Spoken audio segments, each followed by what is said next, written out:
찬송가 38장 1절 펴시고 일어나셔서 1절 부르심으로 주일 오전 예배를 하나님 앞에 드리겠습니다.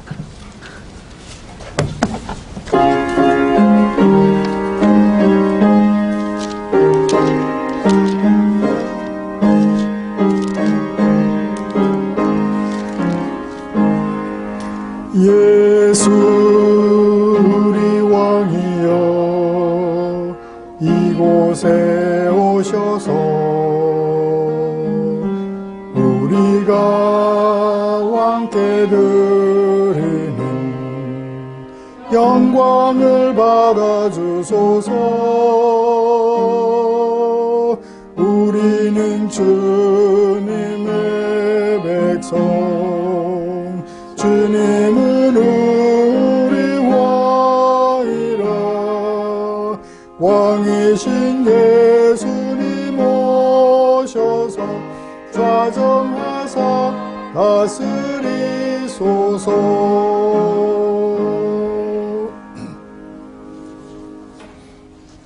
오라 우리가 굽혀 경배하며 우리를 지으신 여호와 앞에 무릎을 꿇자.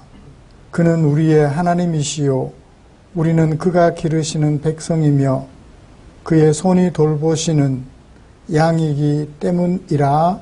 아멘. 전능하사 천지를 만드신 하나님 아버지를 내가 믿사오며 그 외아들 우리 주 예수 그리스도를 믿사오니 이는 성령으로 잉태하사 동정녀 마리아에게 나시고 본디오 빌라도에게 고난을 받으사 십자가에 못 박혀 죽으시고 장사한 지 사흘 만에 죽은 자 가운데서 다시 살아나시며 하늘에 오르사 전능하신 하나님 우편에 앉아 계시다가 저리로서 산자와 죽은 자를 심판하러 오시리라. 성령을 믿사오며 거룩한 공회와 성도가 서로 교통하는 것과 죄를 사하여 주시는 것과 몸이 다시 사는 것과 영원히 사는 것을 믿사옵나이다. 아멘. 찬송가 62장입니다.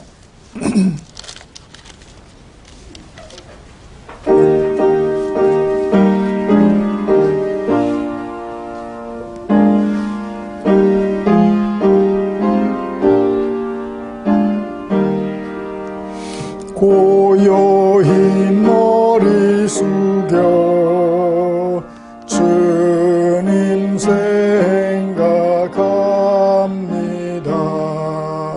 머리도 둘 곳 없이 고생하신 예수님 쉴 곳을 주시오니 깊이 감사합니다. 고요히 머리 숙여 하루 생각합니다. 지은 죄만 사오나 용서하여 주시고 주님의 은총 속에 편히 쉬게 하소서. 고요히 머리 숙여 이웃 생각합니다. 슬픔과 괴로움 중에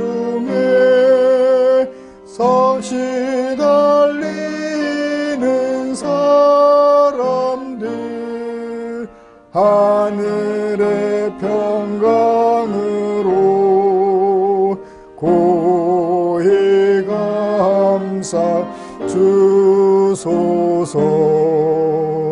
고요히 머리 숙여 나를 생각하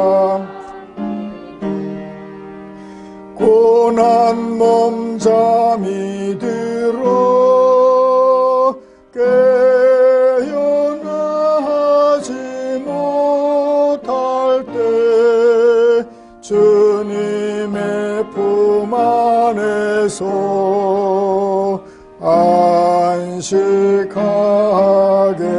하소서. 아멘. 교독문 91번입니다. 주보에 기록된 교독문 함께 교독합니다.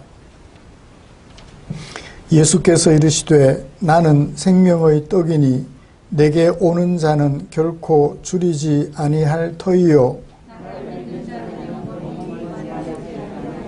나는 하늘에서 내려온 살아있는 떡이니 이 떡을 먹으면 영생하리라.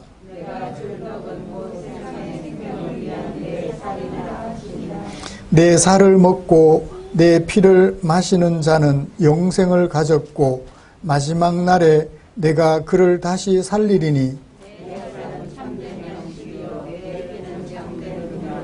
내 살을 먹고 내 피를 마시는 자는 내 안에 거하고 나도 그의 안에 거하나니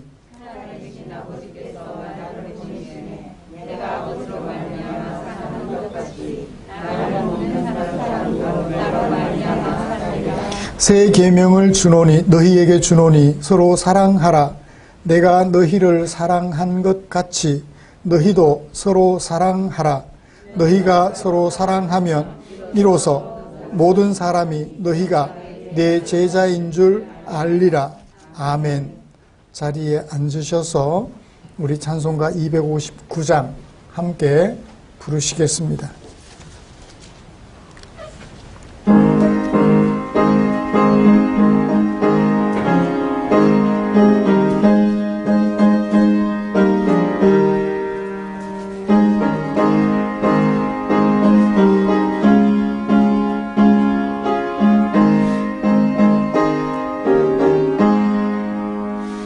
예수 십자가에 흘린 피로서 그대는 씻기어 있는가.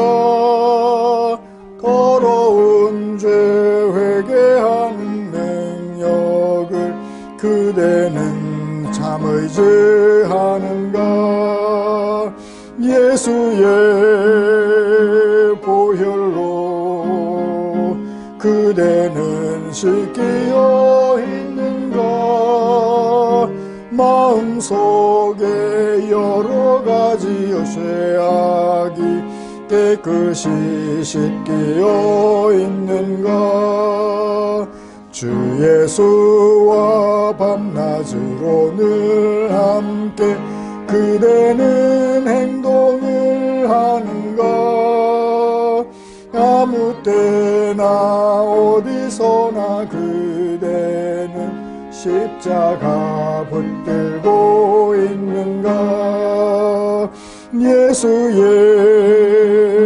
보혈로 그대는 씻기어 있는가. 마음속에 여러 가지 죄악이 깨끗이 씻기어 있는가. 주님 예수 다시 올 때 그대는 영접할 예복이 있는가. 그대 몸은 거룩한 곳 성국에 들어갈 준비가 됐는가. 예수의 보혈로 그대는 씻기어 있는가. 마음속에 여러 가지 죄악이 깨끗이 씻기어 있는가. 모든 죄에 더러워진 예복을 주 앞에 지금 다 벗어서 샘물같이 솟아나는 보혈로 눈보다 더 희게 씻으라. 예수의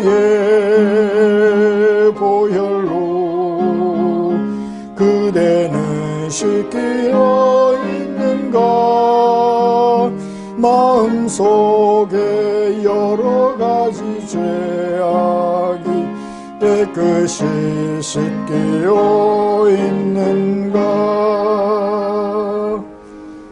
아멘. 이 시간에는 권영목 집사님 나오셔서 우리를 대표하여 기도해 주시겠습니다.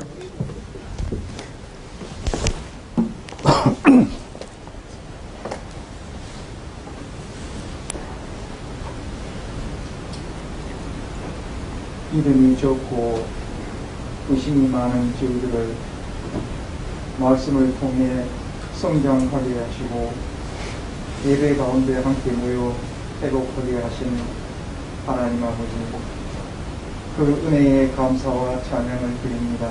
아멘. 주님을 믿는 신앙의 결단보다는 늘 어려울 때만 그 무엇을 구하고 바라며 축복만을 바라보는 어리석은 저희들의 죄를 고백합니다. 주님, 오늘도 저희들의 모습은 세상의 욕심과 생각을 그대로 가지고 나왔음을 발견합니다. 입으로는 하나님을 찾으나 행동은 나의 마음대로 행함을 고백합니다. 주님, 허물 역시 무겁고 중하여 주님 앞에 바로 서기조차 두렵고 떨립니다. 주님이 저희들의 죄를 책망하시면 아무리 자녀된 저희들이오나 마땅히 멸망할 수밖에 없음을 아옵니다. 주님, 엄청난 은혜와 자비가 있어 용서받고 살아온 저희들이 다시 한번 주님께 죄를 자백하여 회개하오니 불쌍히 여기사 용서하여 주시옵소서. 아멘. 무슨 일이든지 하나님을 의지하며 해야 된다 생각하지만 주님의 음성에 귀 기울이기보다는 세상의 유혹에 결단하지 못하고 의심만 피워가는 어리석은 저희들을 용서해 주시옵소서. 아멘. 죄악으로 가득한 세상 속에서 하나님을 더욱 의지하며 믿음이 성장하는 저희 모두가 되게 하여 주시옵소서. 아멘. 하나됨을 위해서 간절히 기도드립니다. 삼위일체 하나님의 아름다운 동역하신 같이 저희도 주님의 사랑 안에서 아름다운 동역이 있게 하여 주시옵시고 아멘. 조화를 이루며 살 수 있도록 도와주시옵소서. 아멘. 가정도 조화를 이루며 아름다운 동역이 있게 하시고 주여. 이 사회도 자신만을 생각하는 주장들이 무너지고 상대를 배려하고 상대의 영광을 위해서 서로 주여. 존중하는 아름다움이 있게 하여 주시옵소서. 아멘. 질병으로 인해 고통하는 이에게도 주님께서 친히 보살펴 주셔서 건강을 회복하시게 간절히 아버지. 기도드립니다. 아멘. 아침 저녁 쌀쌀한 기온 속에서 연로하신 어르신들의 건강도 친히 주님께서 보살펴 주시고 주여. 영원히 주님만 바라보시고 주님께 영광 돌리는 축복과 은혜가 넘치는 삶을 살아가시게 인도하여 주시옵소서. 아멘.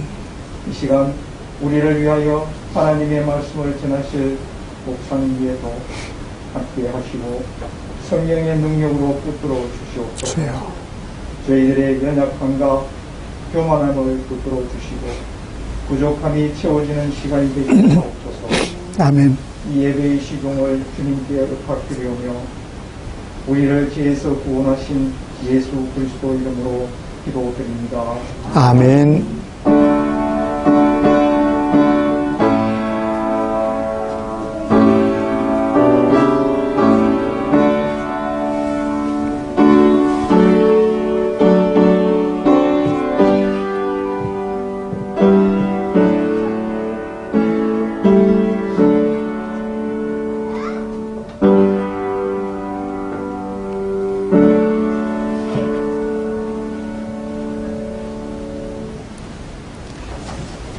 감사합니다.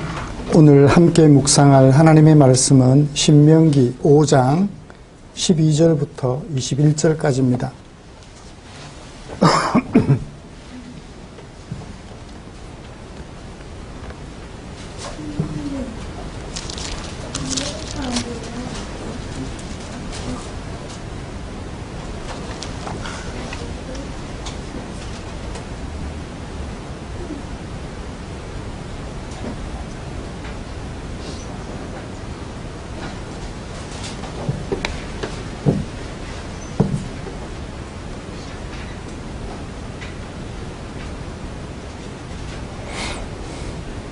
찾으신 줄 알고 한 절씩 교독합니다.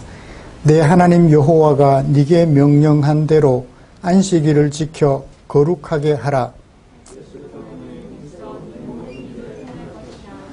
일곱째 날은 내 하나님 여호와의 안식일인즉 너나 내 아들이나 내 딸이나 내 남종이나 내 여종이나 내 소나 내 나귀나 내 모든 가축이나 내 문 안에 유하는 객이라도 아무 일도 하지 못하게 하고 내 남종이나 내 여종에게 너같이 안식하게 할지니라.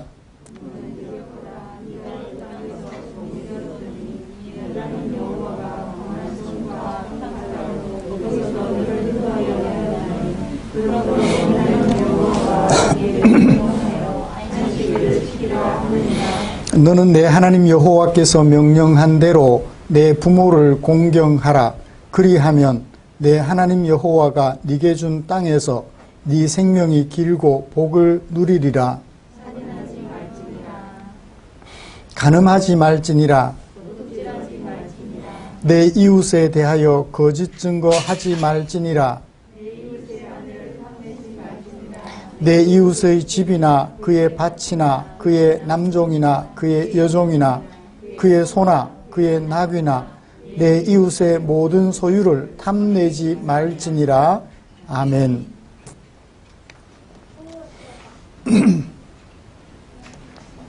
이 시간에는 성찬식을 거행하도록 하겠습니다.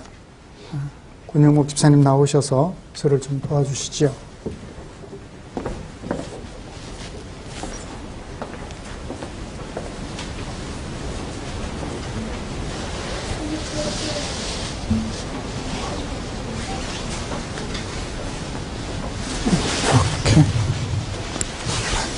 반 접을까요?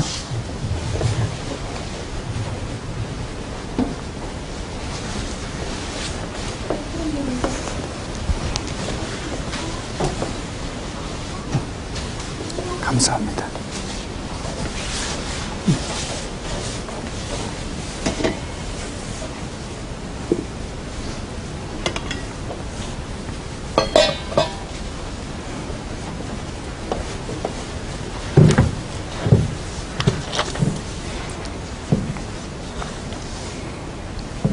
성찬식은 우리 주 예수 그리스도께서 친히 세우신 예식입니다. 우리 구주 예수 그리스도를 기념하여 우리 주님께서 재림하실 그날까지 그 죽으심을 기억나게 하는 예식이지요.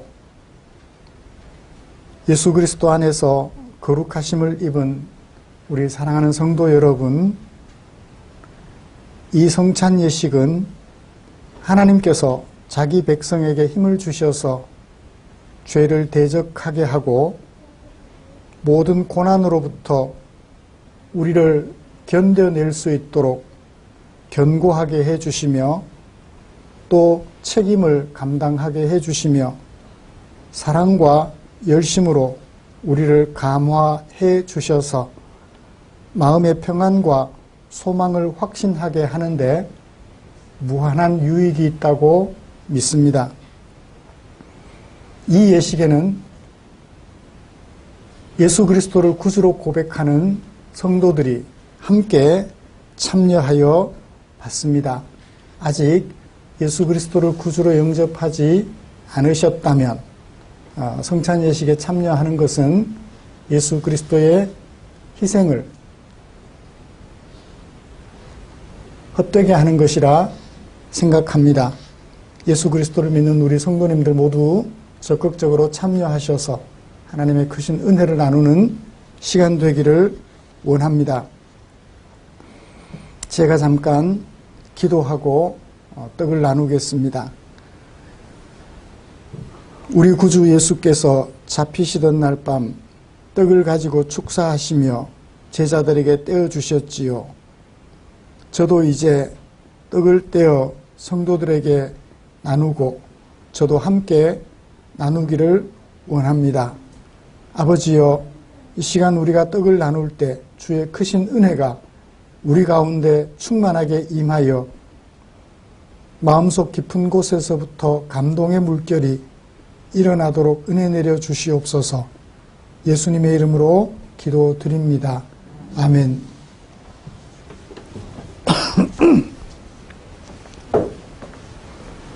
장갑 나눠주시죠. 나눠주세요.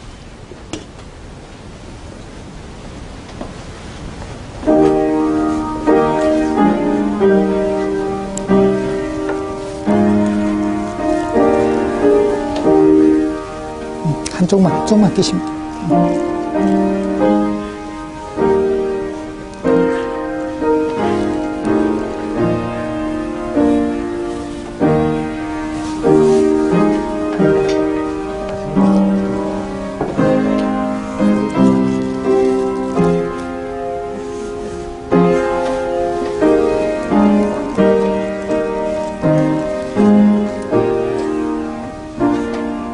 안에 나오라고.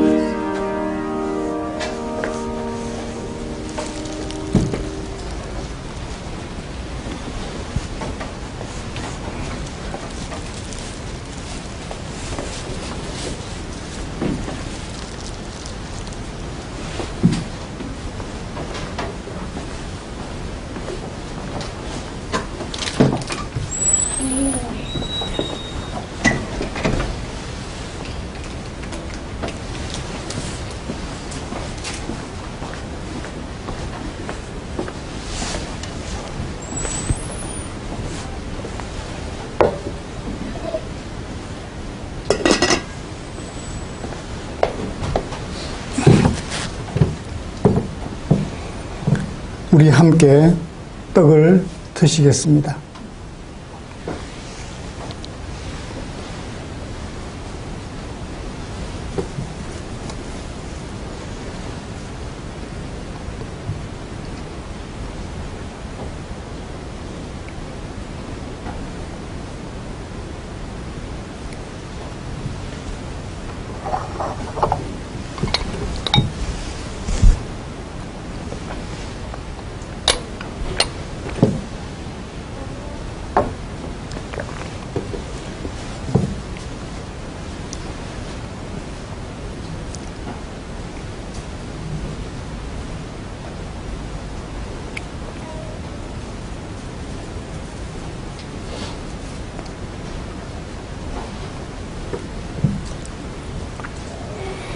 이제 잔을 나눌 텐데요.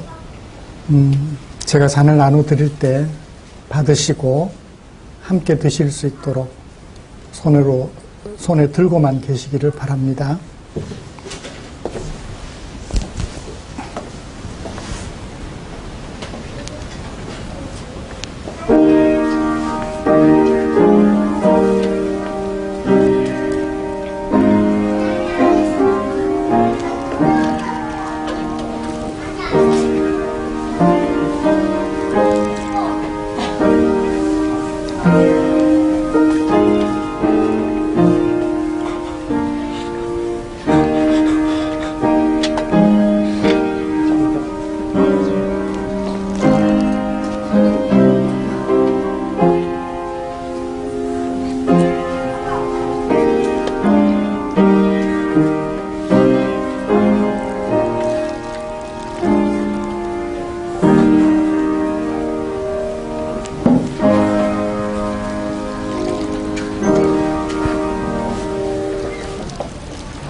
잠깐 기도하겠습니다. 우리 주님께서 식후에 잔을 가지사 축사하신 후에 제자들에게 주시며 말씀하셨습니다. 이 잔은 나의 피로 세운 새 언약이니 이것을 행하여 마실 때마다 나를 기념하라고 말입니다. 이 시간 우리가 잔을 마시며 우리 주님의 피 흘려 주심을, 그래서 우리를 죄로부터 건져 주셨음을, 그래서 흑암의 권세로부터 사랑의 아들의 나라로 옮겨 주셨음을 확인하고 또 확인합니다. 이 잔을 마실 때 제자들과 함께 나누셨던 그때의 은혜가 우리 안에 충만하게 하여 주시옵소서. 예수님의 이름으로 기도드립니다. 아멘. 같이 잔을 드시겠습니다.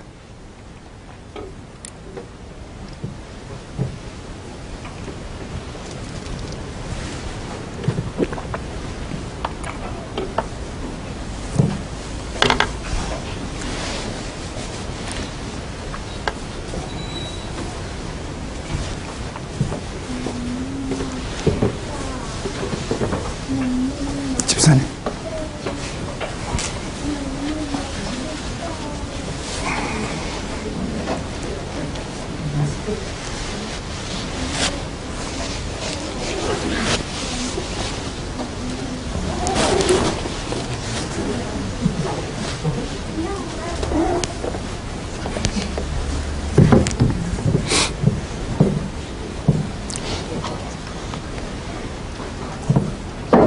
예수님께서 말씀하셨습니다. 내 살을 먹고 내 피를 마시는 자는 영생을 가졌고 마지막 날에 내가 그를 다시 살리시리라.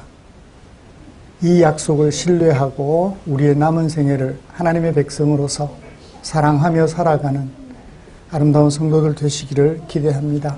이것으로 성찬 예식을 마치도록 하겠습니다.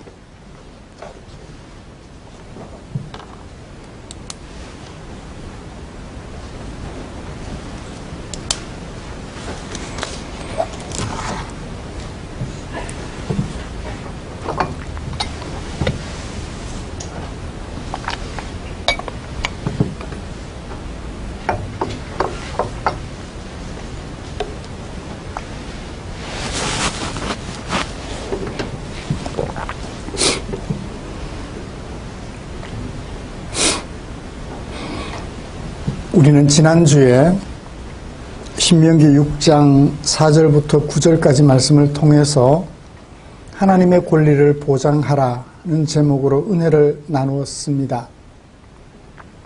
하나님은 유일하신 여호와이시며 이스라엘 백성들의 하나님이시요 오늘 우리들의 하나님이심을 확인했습니다. 그러므로 우리는 이런 하나님의 권위를 존중하고 보장해 드려야 한다는 사실을 살펴보았지요. 어떻게요?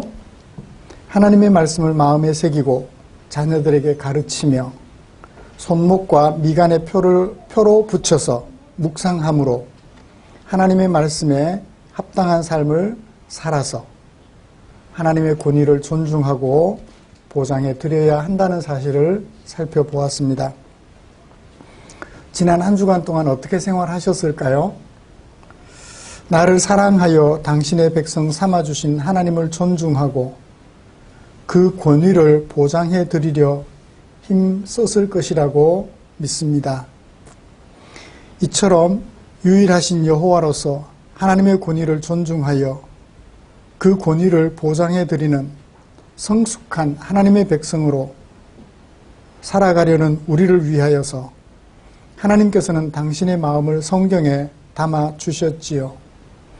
오늘은 그 중에 신명기 5장 12절부터 21절에 담아두신 하나님의 마음을 살펴보려고 합니다. 먼저 신명기 5장 1절부터 21절까지 말씀이 어떻게 구성되어 있는지 정리를 하고 설교 방향을 여러분들에게 제시해 드리도록 하겠습니다. 1절부터 6절까지는 하나님 나라 헌법 전문에 해당된다고 할 수 있습니다. 하나님 나라 헌법의 제정 연혁을 담고 있고요.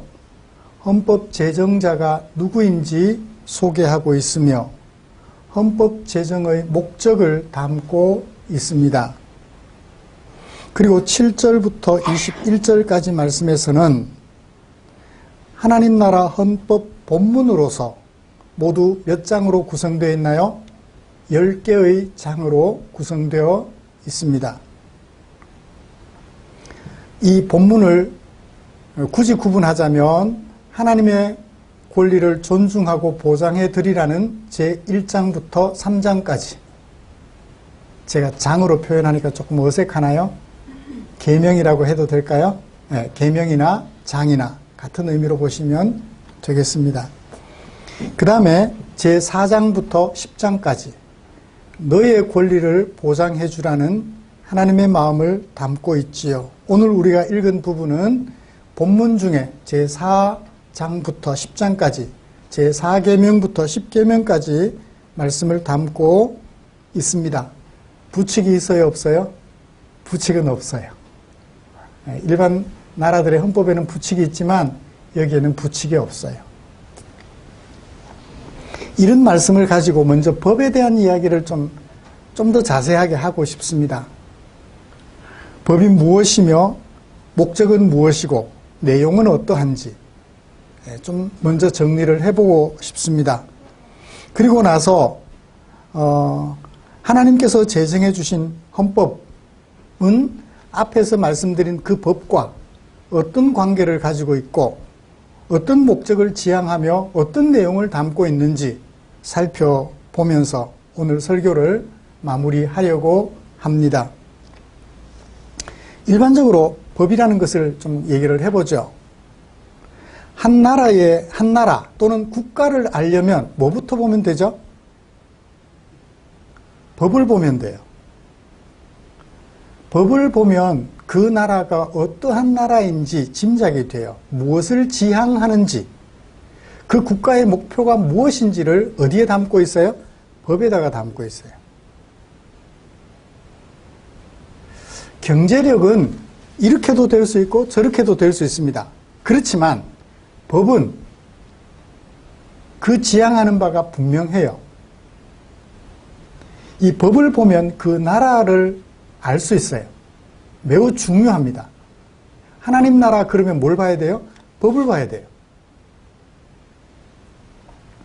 법은 그 국가가 지향하는 것, 곧 목적을 잘 보여주고 있기 때문입니다. 우리나라 헌법을 좀 볼까요? 우리나라 헌법은 전문과 본문 10장과 그리고 부칙으로 구성되어 있습니다.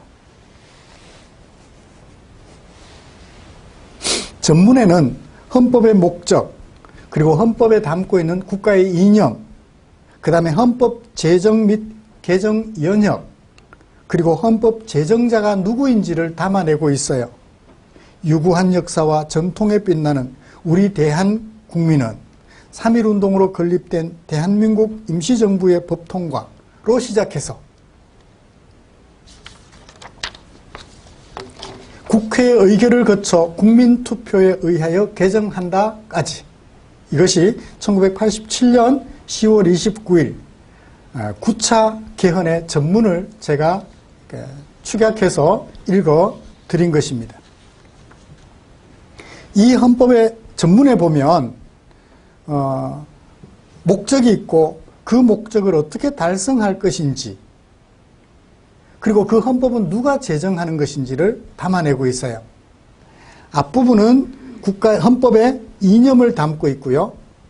어떻게 목적은 무엇인지를 이렇게 소개하고 있습니다. 우리들의 자손의 안전과 자유와 행복을 영원히 확보할 것을 다짐하면서, 뭐가 목적이에요? 우리와 우리 자손들의 안전, 자유, 행복, 이것이 우리 국가가 지향하는 목적이에요. 어떻게 이것을 달성할 수 있을까요? 안으로는 국민 생활의 균등한 향상을 기하고, 밖으로는 항구적인 세계 평화와 인류 공영에 이바지함으로써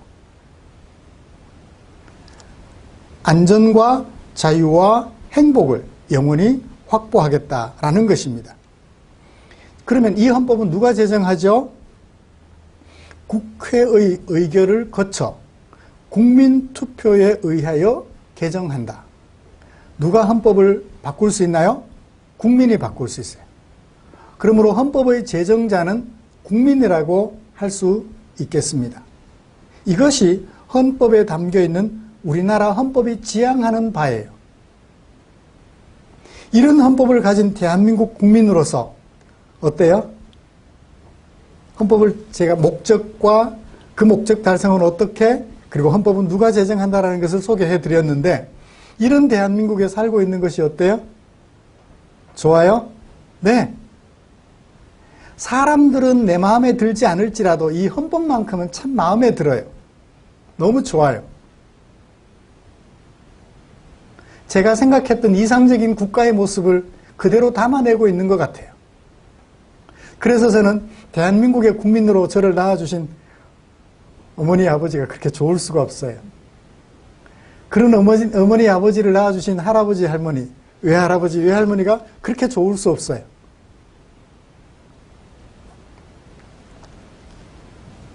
이제 우리는 대한민국의 헌법을 살펴보았다면 하나님 나라 헌법을 살펴보게 될 텐데요. 하나님 나라 헌법도 똑같이 전문과 본문으로 구성되어 있어요. 대한민국 헌법이 하나님 나라 헌법을 닮았을까요? 하나님 나라 헌법이 대한민국 헌법을 닮았을까요?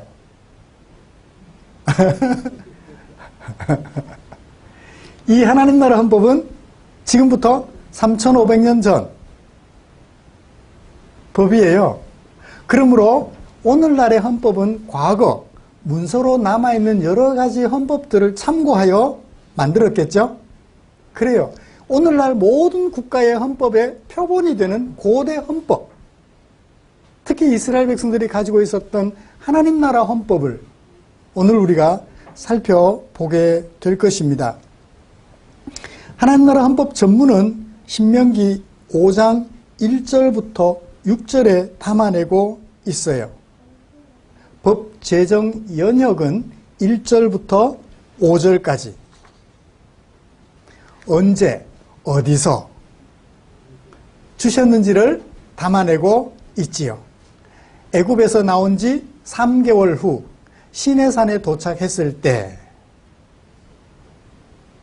하나님께서 백성들에게 제정하여 주신 헌법이다라는 것을 소개하고 있지요. 그 다음에 6절에서는 그 헌법 제정 목적을 우리에게 분명하게 제시해주고 있습니다. 뭐라고 말하나요? 나는 내 하나님 여호와다. 너와 밀접한 관계를 가지고 있는 너의 하나님 여호와다. 무엇하는 여호와? 너를 애굽 땅에서부터 그리고 종되었던 집에서부터 인도하여 낸 너의 여호와다. 너의 하나님이다 라고 소개해주고 있습니다. 자, 애굽 땅에서, 어떤 애굽 땅? 사람이 주인 노릇하는 애굽 땅에서 어떤 생활을 하든 사람들의 종 노릇하던 너희를 인도하여 냈다 하니까 사람이 주인이 아닌 땅에서 살게 되겠죠? 사람이 주인이 아닌 땅에서 살게 돼요. 종으로서 생활하나요? 종이 아닌 자유자로서 생활하나요? 종이 아닌 자유자로 생활하겠죠. 그러므로 이 하나님 나라 헌법이 지향하는 목적은 사람이 주인 노릇하는 세상이 아니라 누가? 하나님이 주인이 되시는 세상에서, 하나님이 약속해 주신 땅에서 종으로서 생활하는, 아니 자유자로서 생활하는 그 생활을 영위하게 하시려는 목적이 있는 거예요. 사람이 주인 되는 땅이 아닌 하나님이 주인 되시는 하나님의 약속하신 땅에서 자유자로 살게 하는 것이 목적이에요.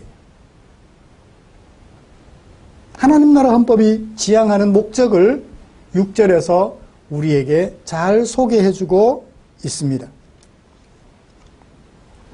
사람이 지배하는 애굽 땅이 아닌 하나님이 약속해 주신 가나안 땅에서 부리고 부림을 당하는 종의 사회로부터 죽이고 죽임당하는 불안하고 안식하지 못하는 사회로 부터 하나님의 은혜 안에서 자유자로 살아가는 하나님의 백성 공동체로 세우기 위하여 하나님의 돌보시는 은혜 안에서 행복하고 안식하는 백성 공동체로 세우기 위하여 하나님께서는 그들을 인도해 내셨고 그들에게 그 목적을 달성하기 위한 법을 제정하여 주신 것이지요.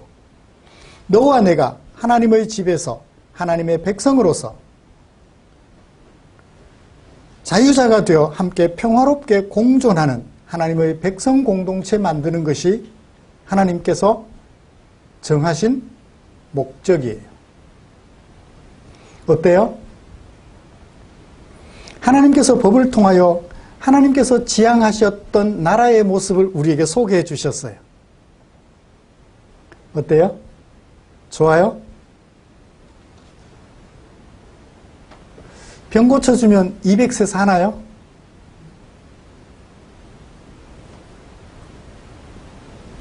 키 좀 크게 해주면 높이 달린 사과 잘 딸 수 있나요? 그래서 굶어 죽지 않을 수 있나요? 그런 거 아니잖아요. 그죠?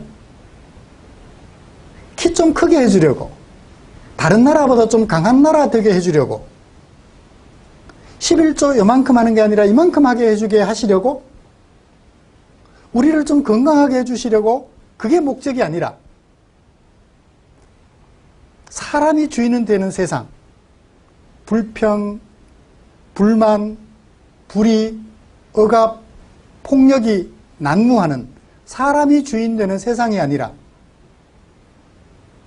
평화가 이루어지는 하나님의 집에서, 오직 샬롬을 지향하시는 하나님의 집에서 독립된 자유자로 살아감으로 너와 나 우리가 안식하게 하시려는 이 하나님의 목적이 마음에 드세요? 그래요. 사는 날 동안 좀 아파도 괜찮을 것 같아요. 그죠? 그래도 내가 누구의 백성이 되어 사는 것? 이런 하나님의 백성이 되어 살아보는 것. 그것은 그 무엇으로도 바꿀 수 없는 놀라운 가치를 가지고 있는 것이라고요.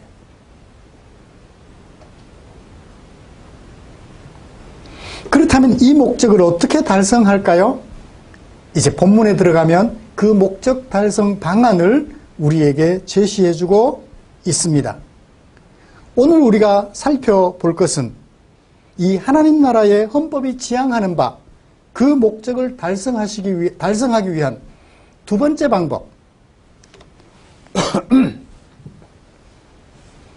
제4장부터 10장까지 내용을 간략하게 정리하고 그것의 공통점을 우리가 마음에 새겨 우리가 살아가는 세상을 하나님이 지향하시는, 하나님이 목적하신 바 그 세상을 만들어가는 저와 여러분들이 되기를 다짐하는 그런 시간이 되었으면 좋겠습니다. 우리가 하나님께서 지향하시는 바 그 목적을 어떻게 달성할 수 있을까요? 하나님께서 제시해 주신 두 번째 부분을 같이 살펴보도록 하겠습니다. 제4장입니다. 12절부터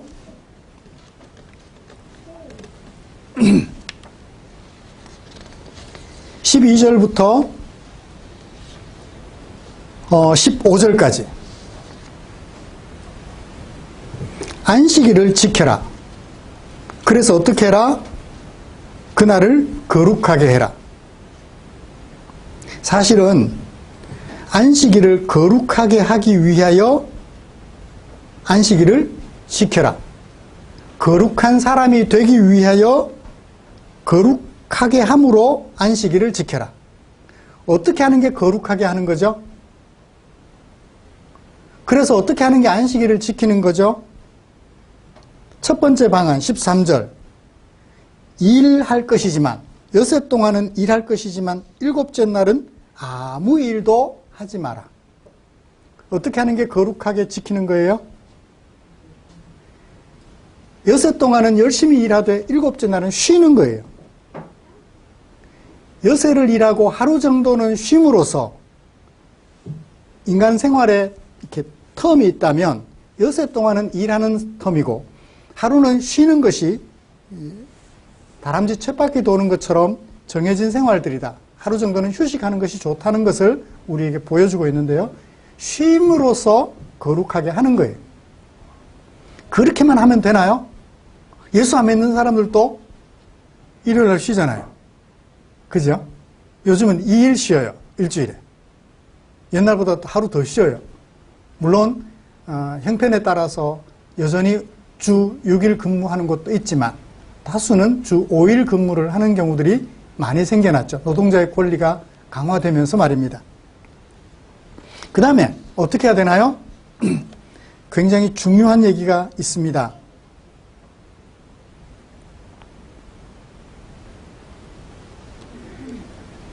14절을 보세요.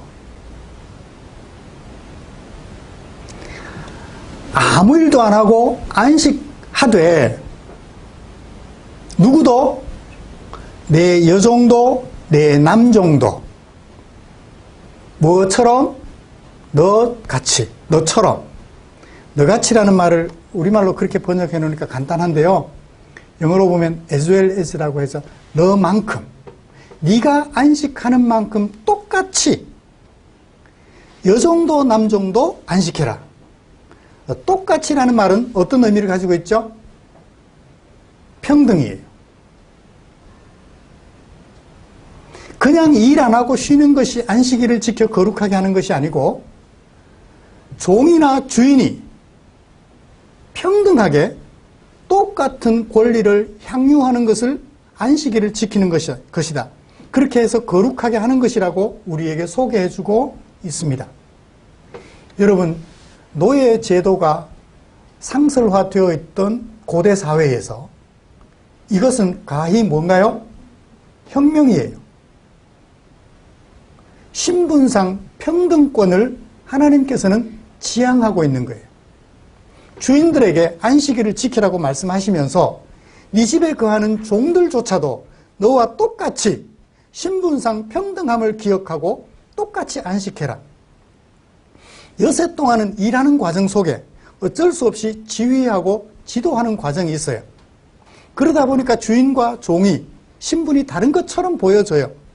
그러나 신분이 다른 것이 아니라는 거예요. 그래서 제4장, 제4계명은 주일은 일하지 않고 쉬는 날이 아니라 너와 내가 고용자와 피고용자가 신분상 평등하다는 사실을 확인하는 날이에요.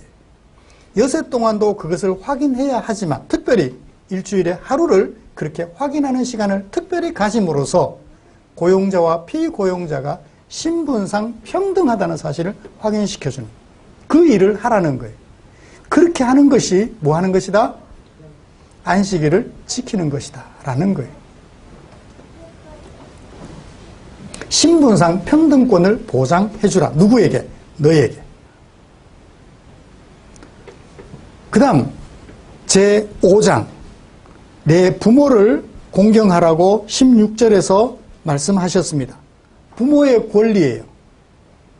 이것은 자녀들이 부모에게 인정해주고 존중해주고 보장해드려야 될 부모의 권리예요. 이건 누구에게 주는 계명이에요? 자녀들에게 주는 계명. 자녀들에게 무엇을 인정해주라?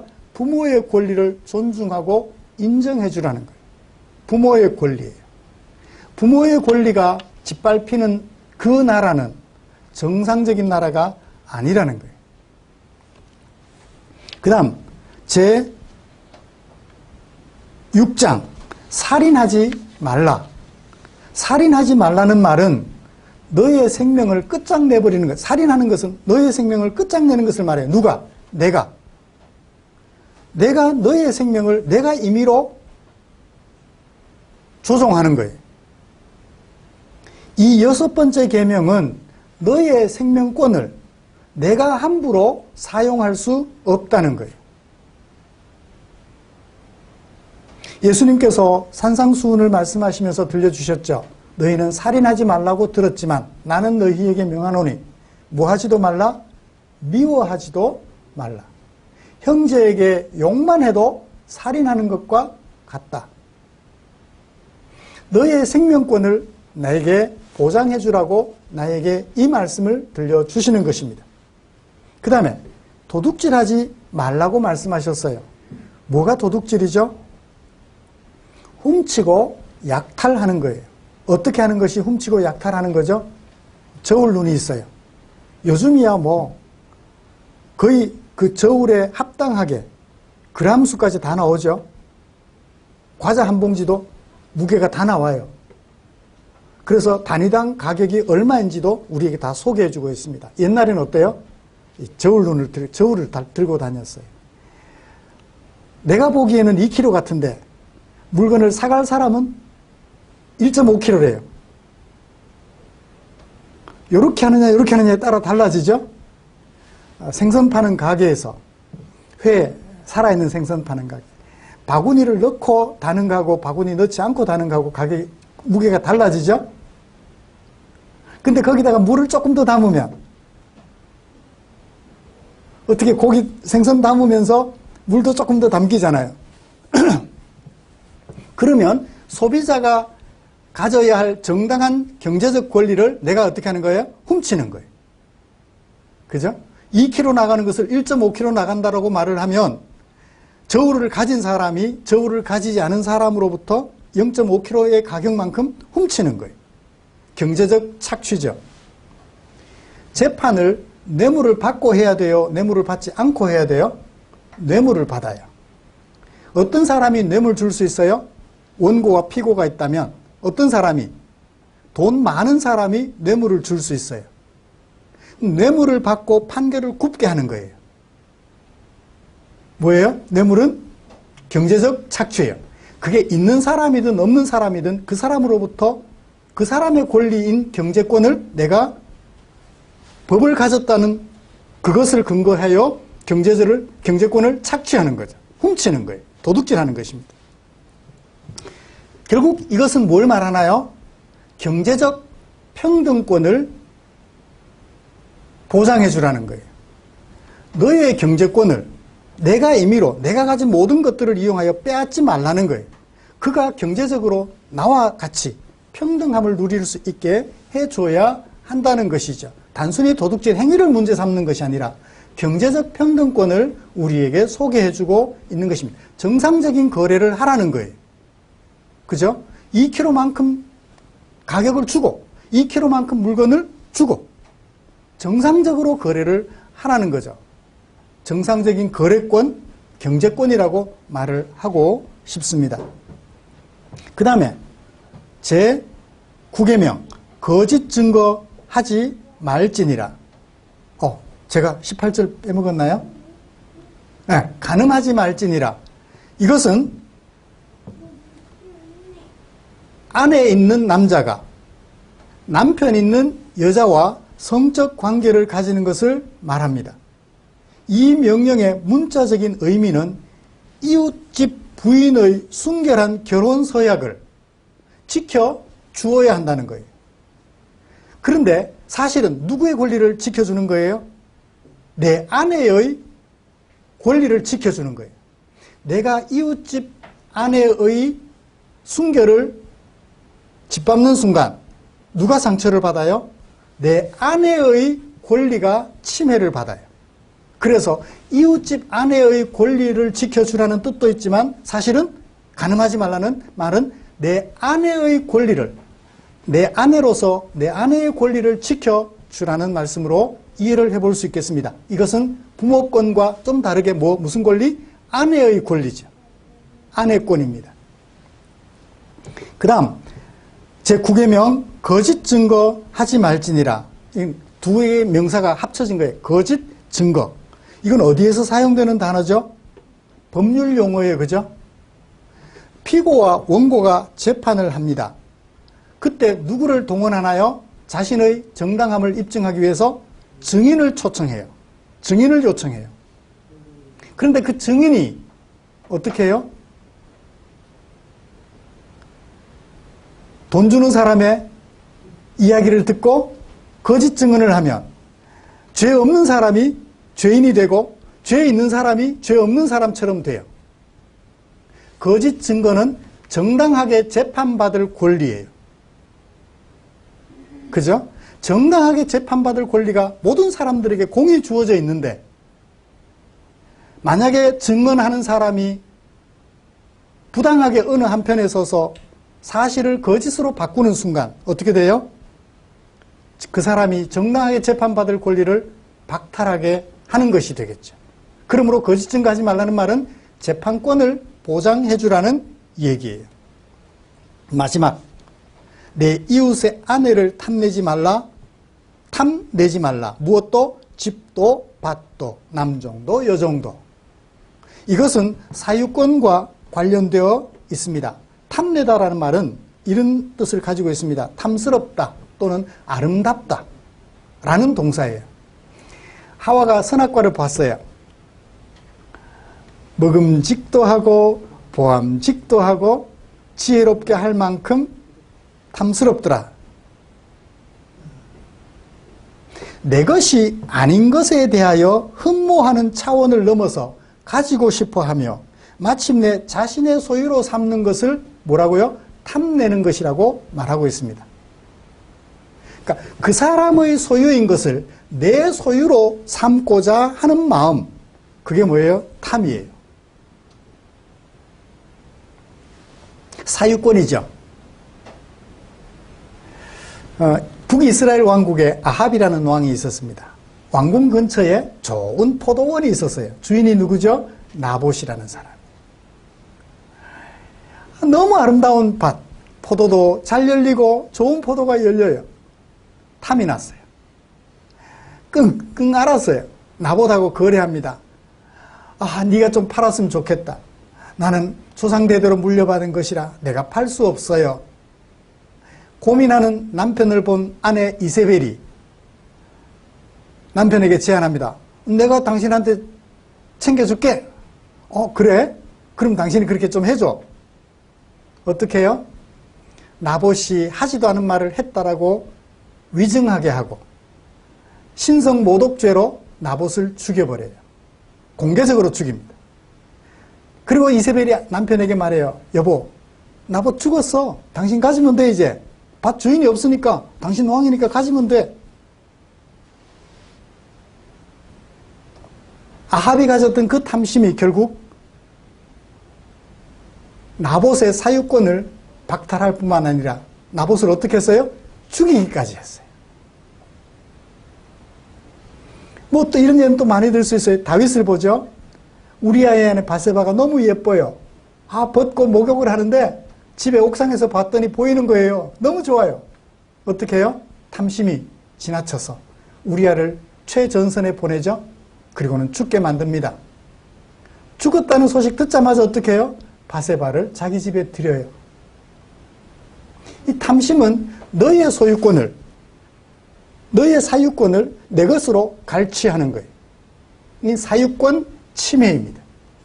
아내가 사유물이냐라고 말할 수 있겠지만 그 시대에는 아내를 사유하는 권리로 인정했었으니까 어쩔 수 없는 거죠. 그 시대의 문화니까.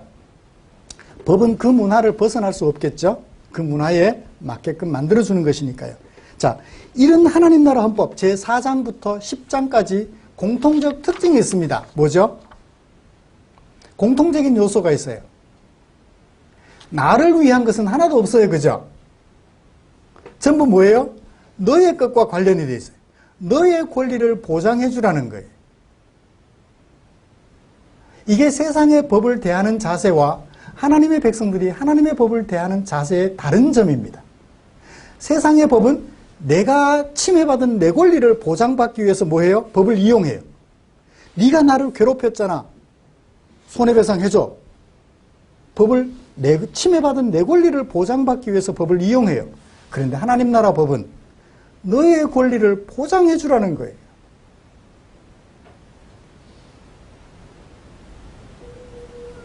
세상의 법과 하나님의 법의 차이점 이해하시겠죠?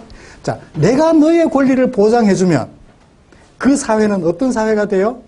안식하는 사회가 돼요.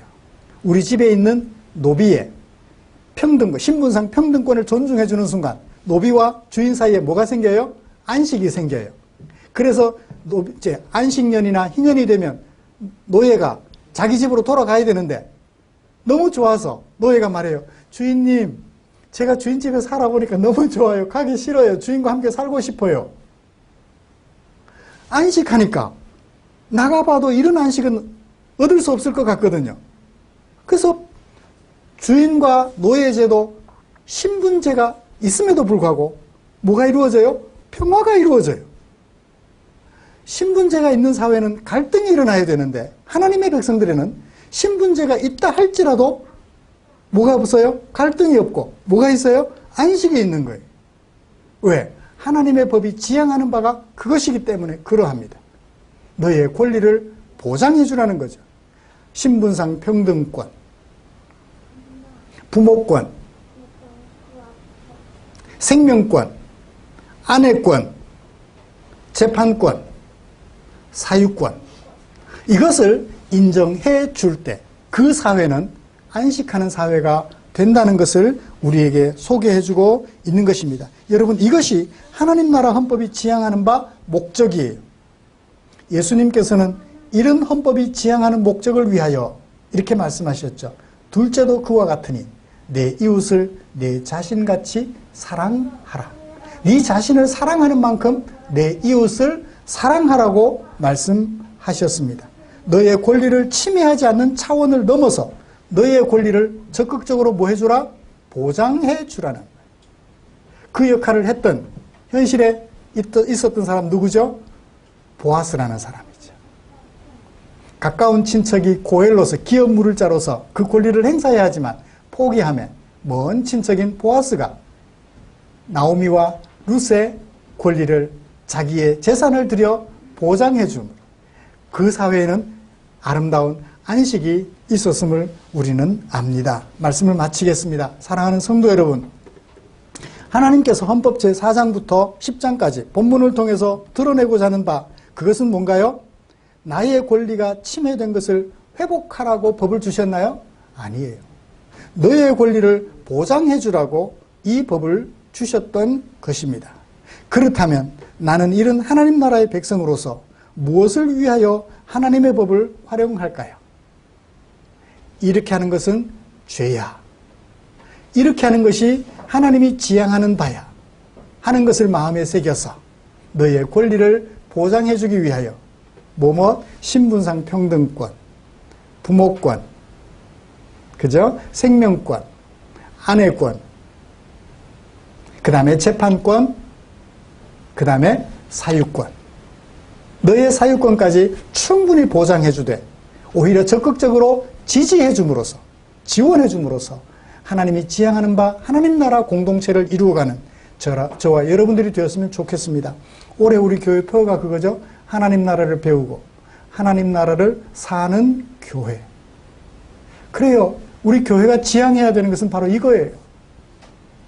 예배당 크게 만들고 성도 숫자 늘려가는 것도 중요하지만 그러나 이런 하나님의 교회가 되도록 힘쓰는 것, 그것이 우리가 지향하는 바임을 마음속에 꼭 기억하고 살아가는 저와 여러분들 되시기를 주님의 이름으로 축복합니다.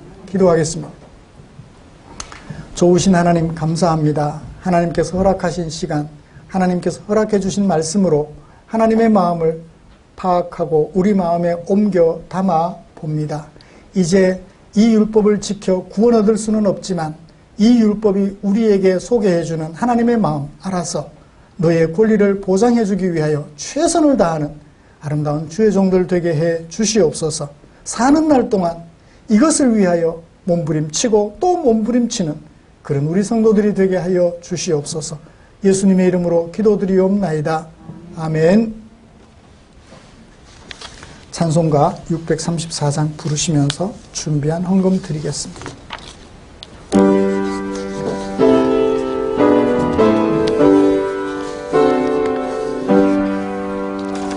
모든 것이 주께로부터 왔으니 이 예물을 주께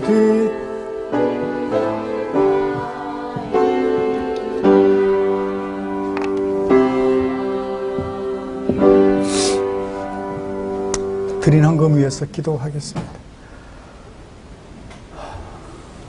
고맙습니다, 주님.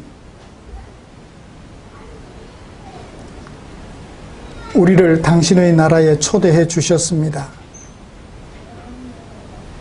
그 초대에 우리가 힘으로 저항할 수 없어 하나님 앞에 굴복하고 하나님의 초대에 응했습니다. 그러고 보니 초대받은 우리의 입장에서 초대해 주신 하나님이 너무나도 아름답고 아름다워 감사하는 마음을 가지고 있습니다.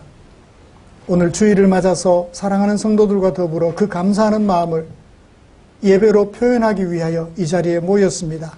또 내게 사용하라고 맡겨주신 물질 가운데 얼마를 헌금으로 구별하고 나 아닌 너를 위하여 사용되기 원하는 아버지의 마음을 쫓아 드렸습니다. 하나님의 은혜를 감사하는 성도들의 그 마음 여기 있습니다. 주여 보시고 받아 주시옵소서. 그리고 은혜 내려 주시옵소서. 험한 세월 살아가는 동안 너희는 먼저 그의 나라와 그의 의를 구하라. 일용할 양식 내가 책임져 주겠다고 하셨던 주의 약속이 하나님의 나라와 의를 구하는 성도들에게 꼭 이루어지게 하여 주시옵소서. 드린 물질 축사해 주시옵소서. 사용되는 그곳에 성도들의 마음이 전달되게 하시고 하나님의 뜻이 이루어져 주려 배고파하는 지체들의 배가 채워지고 삶의 무게에 눌려 쓰러진 지체들 일으켜 세워드리는 일에 쓰고 남음이 있도록 주님 역사해 주시옵소서. 우리를 구원해 주신 주께 감사드리며 예수님의 이름으로 기도드리옵나이다. 아멘.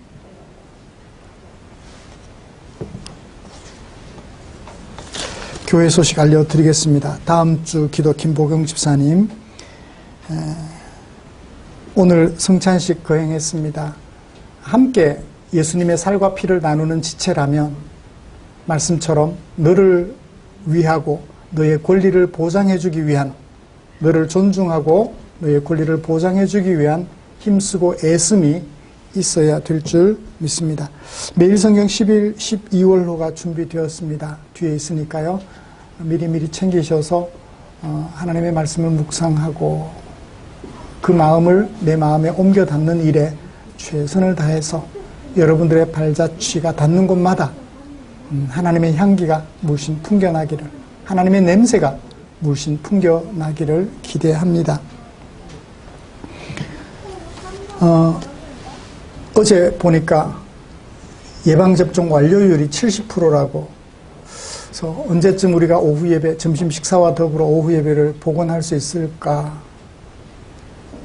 생각을 했는데, 정부에서도 80% 정도 되면 완전히 위드 코로나로 전개될 것 같다라고 얘기를 하죠. 모임도 자유롭고 그만큼 안전하다는 얘기겠죠. 그래서 저도 시점을 보고 있습니다. 만약에 그게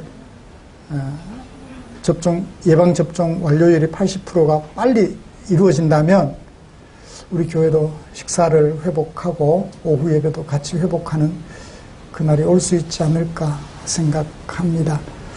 빨리 왔으면 좋겠어요. 빨리 왔으면 좋겠어요.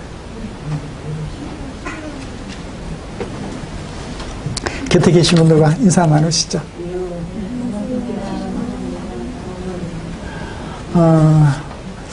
그리고 얘기해도 돼? 하나님께서 우리에게 또 새로운 생명을 잉태하게 해주신 것 같아요. 우리 주진아 집사님, 최수정 집사 부부에게 둘째가 생긴 것 같습니다. 그동안 많이 애타게 기다렸는데 선물로 주신 것 같아요. 새로운 생명을 하나님께서 잉태하게 해주셨으니까 우리는 그저 감사함으로 받을 수밖에 없고요. 안전하게 잘 키워갈 수 있도록 기도해 주시면 고맙겠습니다. 임신 초기인데 장거리 운행을 계속해도 될지 조금 걱정이 되기는 합니다.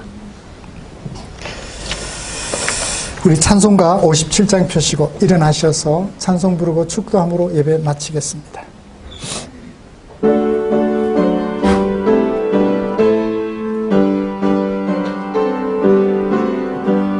오늘 주신 말씀에 새 힘 얻어서 세상으로 나가서 살아갈 때에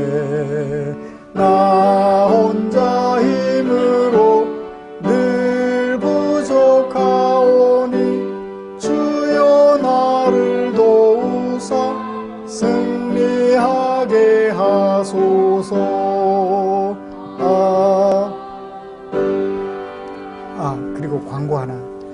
최웅여 집사님 백내장 때문에 많이 고생했는데 이번에 수술하시고 이제 잘 보여요? 네, 잘 보인답니다. 너무 많이 힘들었었는데 하나님께서 또 은혜를 베풀어 주셨습니다. 기도하겠습니다.